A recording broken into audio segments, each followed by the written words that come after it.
Greetings, this is Jim Lindsay. This is a lesson about Microsoft and Apple and the fights that they had initially.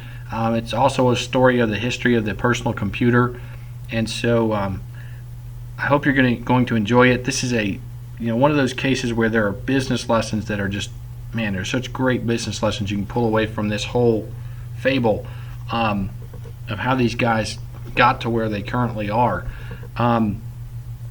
And what I would recommend to you is basically you can get these PowerPoint slides from the Blackboard site. And what I'm going to do, I'm going to go through this actually really quickly because I'm going to assume that you've read them. So I'm going to go to the Blackboard site real quick. I'll be right back. Okay, I'm back. I'm not at the Blackboard site, but I'm going to put these on the Blackboard site where you can download these. You'll see as you scroll through these slides, there's a lot of words on these slides. So, I mean, if you want to look at this from a Zen perspective, this is a pretty terrible presentation in that regard. But you'll also see that there are notes in some of these, for some of these slides.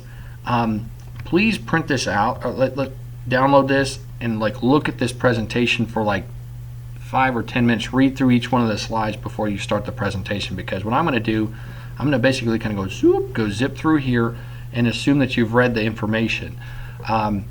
Again, this is the history of the PC is this is the file you want, and then read what's on the slide. Check out what's in the notes section for the slides that have notes, and then this what I'm going to say is going to make a lot of sense. So let me skip on over to put this back in the presentation mode, and I'll zip on through this. Okay, this is the main case study kind of question I want you to be able to answer after you have read this, read the slides and listened to this information I'm about to share with you. But I want you to be able to answer these sorts of questions for yourself, because you, as a business student, and you are a business student, you're in a business class, you should be able to especially look at Paul Allen and see how he basically just was through regular professional development, was laying the foundation so when an opportunity came his way, he was able to just jump on it. And then through Bill Gates and the other people at Microsoft, through their really tenacious business attitude, man, they were able to capitalize on this opportunity in such a way that now that they're just a hugely successful company. And so this question, the questions on the screen right here in front of you, I want you to be able to answer these as a result of completing this lesson. Now, to get this thing started, basically the MITS company, it was a company started by a guy, and he ran it out of his garage out in California. And this was the first personal computer. When you wanted one of these, you ordered it through, usually through magazines, things like Popular Mechanics. You would send in a check and your order form, and what you'd get in the mail was basically a box that had the parts for this thing. You had to put it together yourself. I don't know if you've ever seen a soldering iron before, but the people that got these things had to actually physically construct this thing at home for themselves. They just got the parts. That was it. There was no monitor that went with it, and the way that you read it was the way that the lights came on. That was your answer. So as you input stuff with the switches here, then you get resulting lights. That would tell you your answer to the problem that you put into it. We look at that and go that's crazy, man. I'd never spend money on that. But that was the first personal computer, and it was successful. The guy that started MITS, he sold a bunch of those. He made plenty of money. These two guys right here, Paul Allen on the left and Bill Gates on the right, they got their start by creating software for that Altair 8800, that first personal computer right there. And so they didn't have anything to do with operating systems. In the beginning, they just basically had thought up a way to create the basic programming language, that BASIC, basic programming language for that Altair 8800. They licensed it to MITS. And that's different than when you sell things. When you license something to somebody, you basically say, hey, you can use this for a fee, but you still don't own it. I still own it, but you can use it. So they licensed their version of BASIC to the MITS company. That's how Microsoft got its start. All right, so Microsoft continued to exist, and they continued to exist in Washington State, I believe in Redmond, and they were a software company, and they wrote software for several different things.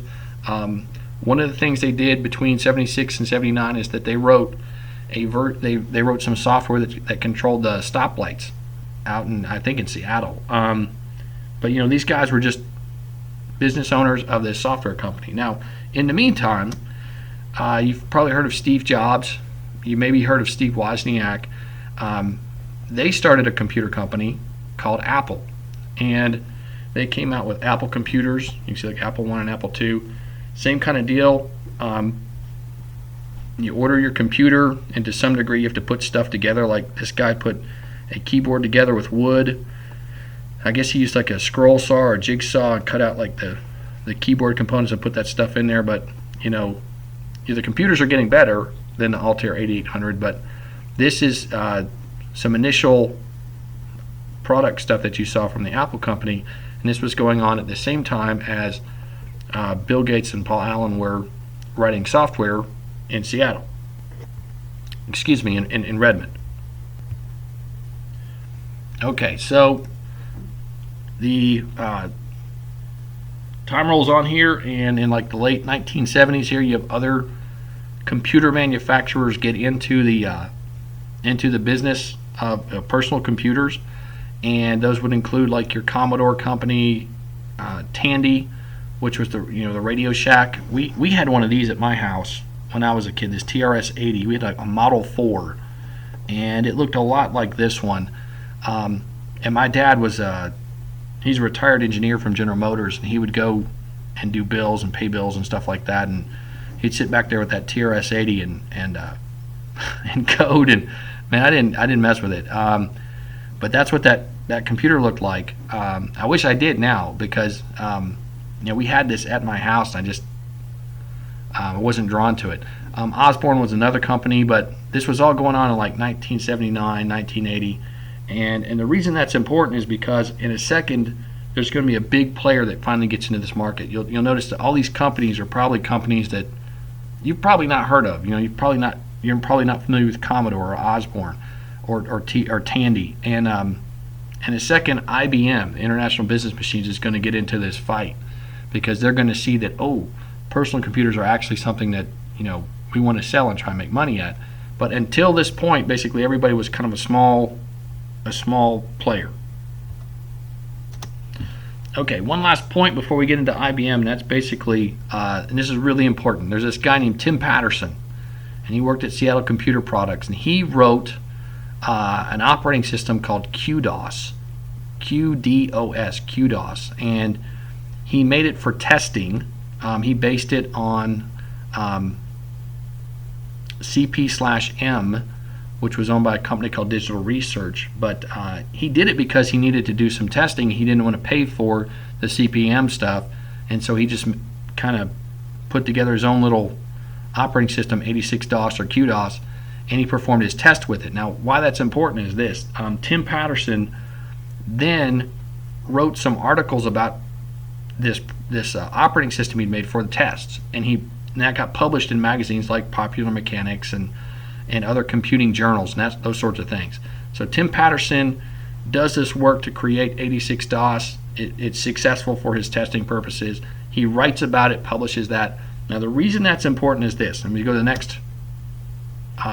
next point here, and that's where IBM finally says, hey, let's make a personal computer, because until this point, IBM, International Business Machines, all they'd made were mainframes, supercomputers, mini computers. They weren't in this personal computer market.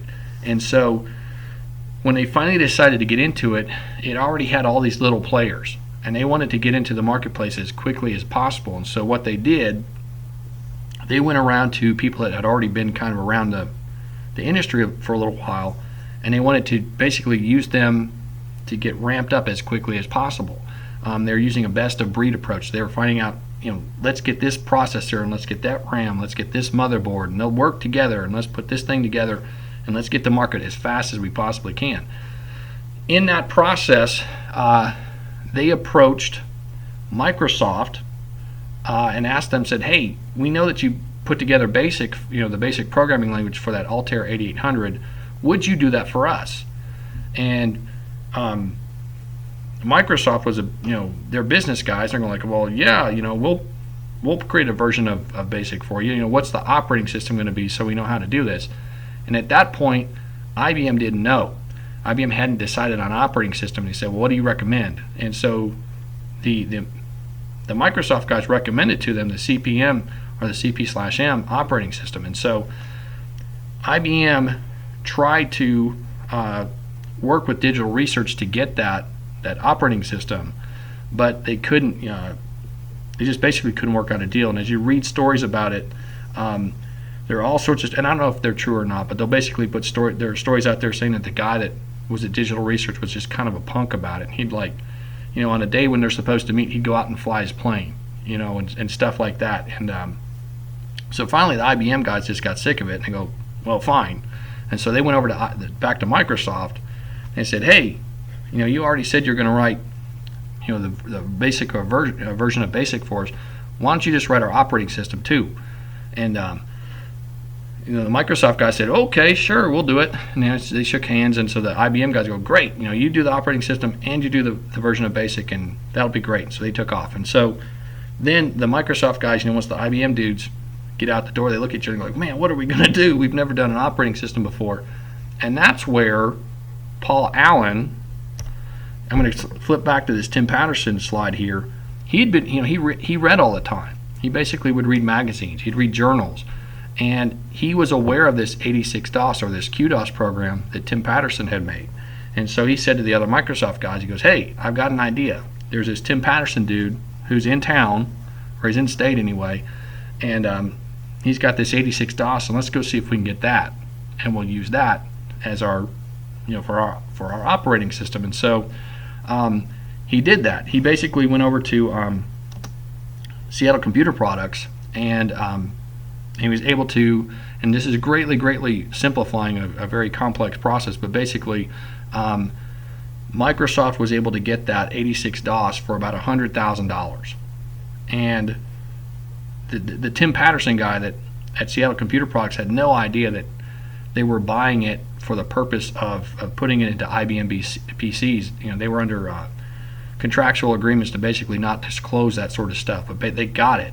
And so through a couple of different payments for about $100,000, Microsoft bought this 86DOS, reworked it as MS-DOS, Microsoft DOS, and that became the operating system that shipped on every single one of those IBM PCs. And so, and as you look at the history then that follows from here, IBM sold a gazillion personal computers compared to everybody else, because IBM was a legitimate blue chip company, and everybody thought that IBM, if IBM makes it, it's legitimate.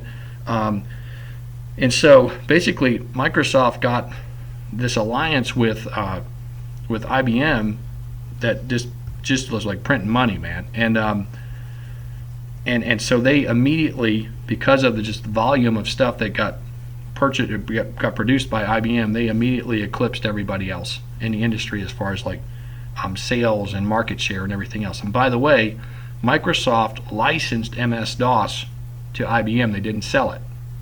And same thing like they did with their version of 86DOS. And so down the road, when other players like Compaq or HP or Gateway or any other computer hardware manufacturer said, hey, can we put that MS-DOS on our computers too? So sure, we'll license it to you too. And so just a brilliant use of management of their intellectual property through that licensing as opposed to selling it. And Microsoft did really well.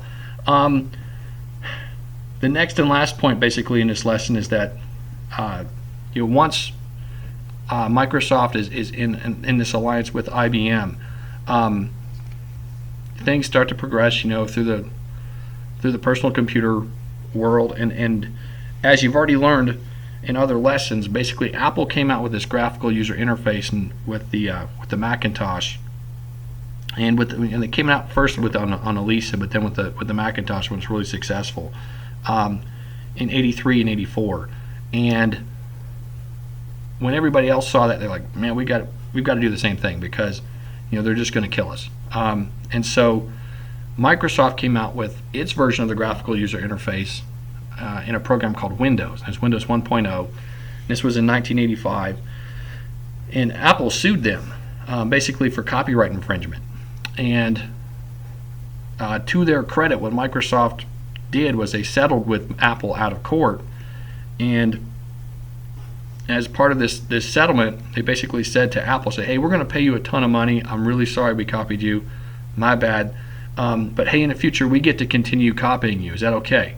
And for whatever reason, the Apple people agreed to that. And so as you go forward, more Apple products come out with their improvements to their graphical user interface and so on. And so when Windows 2.0 finally comes out, it's got more of the Apple stuff in it, and Apple sued them again. But because they, in their initial settlement back with Windows 1.0, basically the judge that looked at the case for the second lawsuit for copyright infringement said, "Sorry, Apple, you said they could do it in that settlement that you made back with Windows 1.0, so you're out of luck." And so Microsoft was able to just keep rolling. So they were able to keep copying. And that's what they did. Windows wasn't really that good until about version 3.1. 3.0 came out, and they sold about 10 million copies. And as you look at these slides, and basically you can see that the slides in the notes, but there have been many releases since then. But what I want you to really pull away from this lesson is that Microsoft did some really awesome business deals. Basically, Paul Allen, through his reading of journals, knew that 86DOS or QDOS was out there for them to go and get. And then they didn't have to invent the wheel from scratch. They were able to take that, rework it, come up with MS-DOS. They made that wonderful business alliance where basically they were in working with the biggest game in town. That's what they're the 800-pound gorilla, and still in the operating system world today, Microsoft is like the 800-pound gorilla. And through that great alliance, they were able to immediately get a tremendous amount of market share and capital, and then through these really good business practices, and whether they're completely ethical or not, there's a lot that you can argue about that, especially when we get to like the web stuff and you look at how they package their browsers, especially like on Windows 98. I mean, they basically just killed Netscape. They did it on purpose. But their business practices they're just tenacious. And so they picked their fights. They were very aggressive, and as a result of that, they've been very successful business-wise. So those are things that I want you to pull away from this. I hope that's been interesting for you. Thanks for your time and attention. Have a good